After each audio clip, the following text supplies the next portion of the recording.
I'm a 35-year-old woman. My husband Rob gets up for work hours before me, so he goes to bed before I do. I usually get to bed about a few hours after he does, around the same time every night.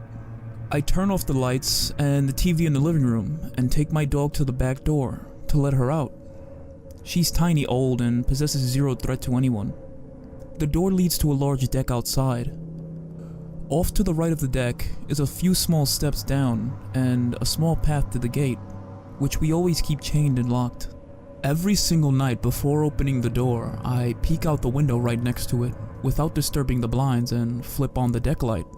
I never expect anyone to be there, and we've never had a problem with anyone trespassing or trying to break in. It's just something I do every night. Kinda like peeking behind the shower curtain before I pee. I know no one is back there, but if I don't check, then that's going to be the one time there actually is someone hiding there, you know? Hey, I watch a ton of horror movies and it's pitch black outside where I live. So, a few nights ago, I got ready for bed, went to the back door with my dog slowly following behind me, and peeked out the window. I flipped on the light. My heart jumped into my throat when I saw a skinny, dirty guy in his 30s or 40s standing off the side of the door facing it. I see him raise his arm and hold a screwdriver above his head as soon as the light went on, preparing for someone to open the door. I screamed, "Rob, get the gun!" as loud as I could, which startled the guy, and he jumped over the rail of the deck even though he was right next to the stairs, and he ran. My husband ran out of the bedroom with his gun. He called the police and they showed up within 5 minutes. They drove around trying to find the guy, but no luck. The guy broke the lock on the gate to get in. He also pried open the back screen door, which we always keep locked as well. If I would have opened the door without looking first, I might be dead. I don't know if I caught the guy trying to break in or if he was waiting for me to open the door like I do every night. Either way, it was fucking terrifying. This happened when I was 11 years old and my friend Casey was sleeping over at my house. One thing to note is I have sleep apnea, which will usually bother people sleeping over, but Casey was a very heavy sleeper. I doubt a bomb could have woken her up. Anyway, at around 11 p.m., we both decided to call it a night. Another thing to note is that I have a futon leaning against my bed. So one side is against the wall and the other side has a futon on it. Anyway, I remember not knowing what time it was, so I used my hand to scan the floor for my phone. When I found it, I turned it on. But the screen was so bright I had to turn it away from my face. The light on the phone illuminated the room, and with that, I saw a tall, skinny woman in her late 50s with long white hair, leaning over the bed, looking at Casey. I of course screamed, and the woman ran. The way my house works is that my mom's room is right next to the stairs, and you had to go through my brother's room to get to the stairs. When my brother hears me screaming bloody murder, he immediately awoke to see the woman running out of my room. My mom opened her door, and my dog came rushing in front of her to attack the intruder. My dog isn't a German Shepherd or any kind of attack dog. He's a yellow lab, but if it comes to, he will defend us with his life. He bit the woman's ankle and my brother pinned her down, while me and my mom called the police. I woke Casey up, but we didn't leave the room. When they finally arrived, they took her away. Later we found out that she had a serious case of dementia. I felt bad, but at the same time, I can't describe in text or words how afraid I was for my life and Casey's life. A few days later, I was cleaning my room, and when I was moving the bed to clean under it, I found multiple food wrappers and juice boxes. So, creepy woman who hid under my bed for who knows how long? Let's not meet again. To give some background information, this event occurred over a year ago, and I still haven't been able to begin to get over it. I'm a 22-year-old 5'4" female, and at the time I was 21. My family and I had recently moved to a new town that was a fair more rural than the town that we had previously lived in, and our new house was a large ranch-style house with a basement. I was home from college and my parents had left for the week to celebrate their wedding anniversary with their friends who lived several hours away. Before I continue, I'll give a quick layout of the house so that you'll be able to imagine the setting a bit more clearly. There were 3 doors that led into the house. One on the front porch and a sliding door on the back porch, which did have a lock on it and floor-length curtains for privacy. and another door on the other side of the wall from my bedroom, which led into the garage and basement. When you walk out of my bedroom and turn, you can see all the way across the house to the door of my parents' bedroom and the stairs leading up from the basement. It had been a few days since my parents left and I hadn't had any problems. They had sent me a couple of messages on Facebook, letting me know that they arrived at their friend's house safely and that they were having a good time. The day had gone well and I was sure to check that I'd lock all the doors in the house once the sun started to go down. It was about 11 p.m. and I was doing my nightly routine of laying in bed, messing around on the computer, when I suddenly got this sinking feeling of dread. I felt as if I was being watched.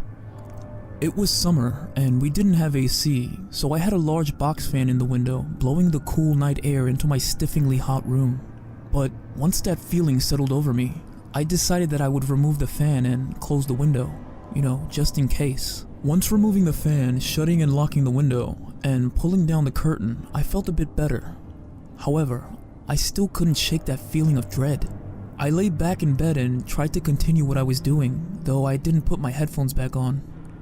After a few minutes, I began to hear something that sounded like light scratching. I sat still in bed, listening to the sound, trying to pinpoint what it was and if I recognized it at all.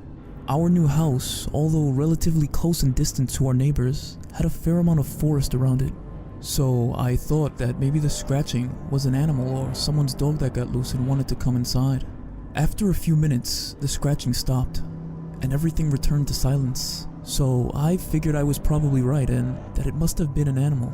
My relief was short-lived, as soon after the scratching stopped, from the other side of the wall I began to hear slow footsteps descending into the basement.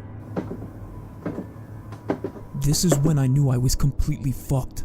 There was no way I could get out of the house without walking past the basement stairs. We didn't have a house phone, and at the time I was in the process of getting a new cell phone because mine was broken beyond repair. I sat there for a few seconds wondering what the hell I should do. I knew that I would need to get out of the house as soon as possible, and that the more time I wasted, the worse it would be for me. I contemplated popping the screen out of my bedroom window and jumping out, but it was far enough off the ground that there was a good chance I would end up getting hurt if I did. Not to mention that if I jumped out of the window and hurt myself, I wouldn't be able to run for help and I would be right next to the door that whoever it was in my house had gone through. So I decided to carefully and quietly open my door and peek around the corner. And if the coast was clear, I would make a mad dash for the front door and sprint to my neighbor's house. I very slowly opened my bedroom door, letting my eyes adjust to the darkness of the house before creeping around the corner and looking to see if I was safe to make a run for it. As my eyes scanned the house, I noticed something was off. I squinted hard as I looked over the basement stairs and was able to make out the shape of a man. What made it worse, he wasn't just standing at the top of the stairs. He was fucking crawling up them like some kind of nightmare creature. I quickly backed into my room again, shutting and locking the door as quietly as I could. I didn't think he'd seen me, but there was no way I was gonna make a run for it now. My only choice was to pop the screen and jump out the window. As I was unlocking and opening my window, I heard the handle to my bedroom door turn. Once the man realized that the door was locked, in a sickeningly sweet sing-song voice, he cooed, "I know you're in there." This was followed by a loud crackle, and what I could only imagine was him throwing himself full force against my door. I ripped the screen out of my window and flung myself out. I landed wrong on my right foot and I was sure that I hurt my ankle, but at the time I couldn't think of anything other than getting as far as possible.